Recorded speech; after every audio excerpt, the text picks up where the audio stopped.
Hello students, today we are going to continue the chapter Combustion and Flame which we have started earlier. Today is the second part of this chapter.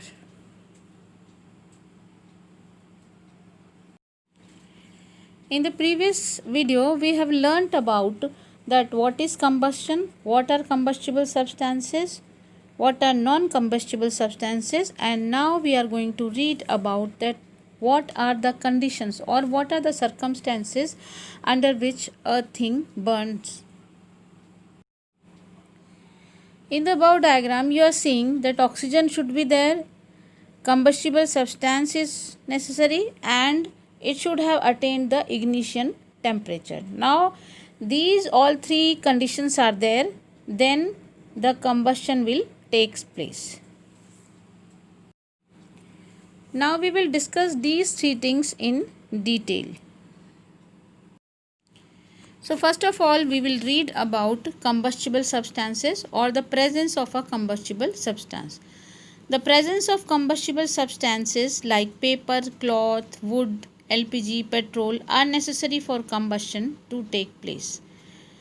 The process of combustion cannot occur without the combustible substance.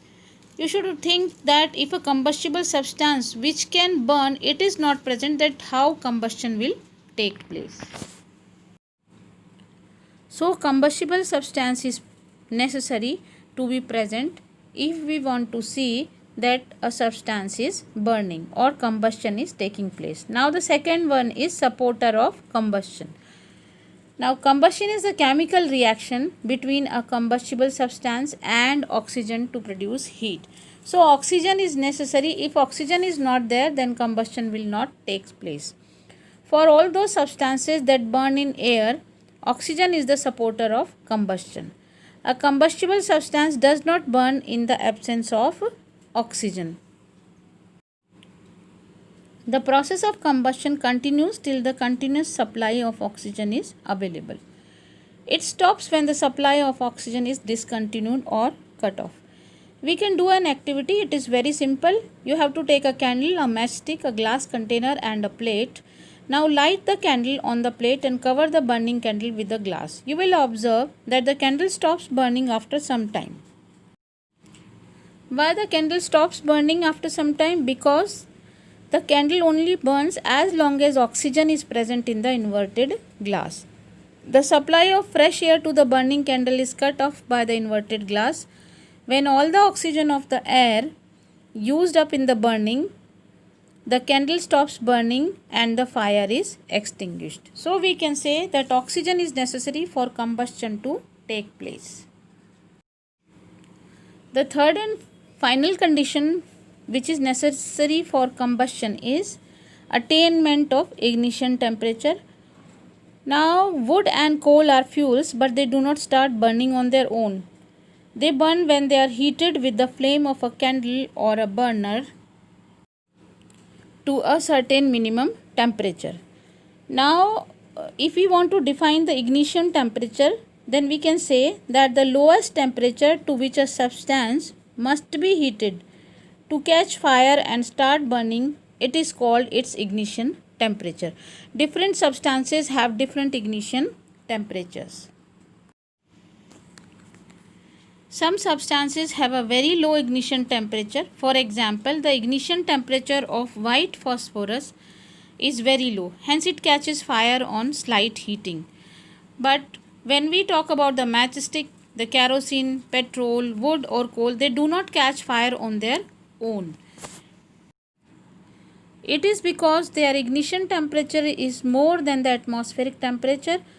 A substance cannot catch fire if its temperature is lower than its ignition temperature.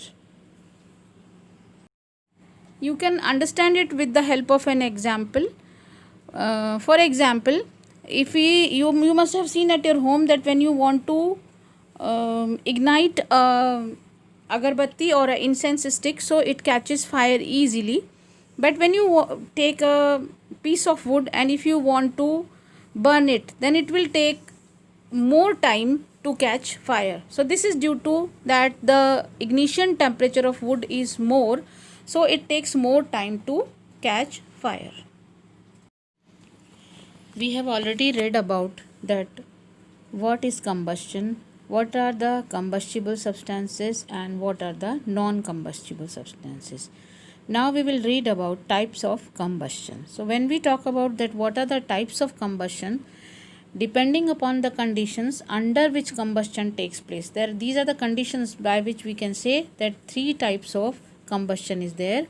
First one is rapid combustion, second is spontaneous combustion, and the third one is explosion. So first of all, rapid combustion. When a combustible substance burns at a rapid rate, producing a very large amount of heat and light in a short period of time, it is called rapid combustion. For example, when we talk about cooking gas, so it starts burning immediately. You have seen in your houses also that as your mother lights a matchstick, the LPG cylinder is there and you can see that the cooking gas immediately catches fire. It produces heat and light. Burning of wax candle is also an example of rapid combustion. Now the second type of combustion is spontaneous combustion. When a combustible substance burns on its own without the help of any external heat, it is called spontaneous combustions. You just remember that when we bring a lighted matchstick near the cooking gas stove, then you will see that it starts burning or it catches fire. But when we talk about spontaneous combustion, so no any external heat is required. Now when we talk about the examples, so the burning of white phosphorus or the fire in coal mines and forest fire, these are the example of spontaneous combustion. Now we will read about explosion. Now all of you must have used crackers during Diwali or on other festivals also. So you must have noticed that they explode as soon as they come in contact with a burning splinter or when pressure is applied on them. In this process, oxidation of chemicals in the crackers takes place at a very high speed. Large amount of gas is evolved with the production of tremendous amount of heat, light and sound. So we can say that such a process of combustion where large amount of gases are evolved with the production of tremendous amount of heat, light and sound, it is called explosion. Or you can see that this is a type of combustion, explosive combustion. Okay student, this is for today and hope that you must have understood what I have taught you today. So in the next video we will talk about that what is firefighting and how we deal with fires which are caused due to different types of reasons.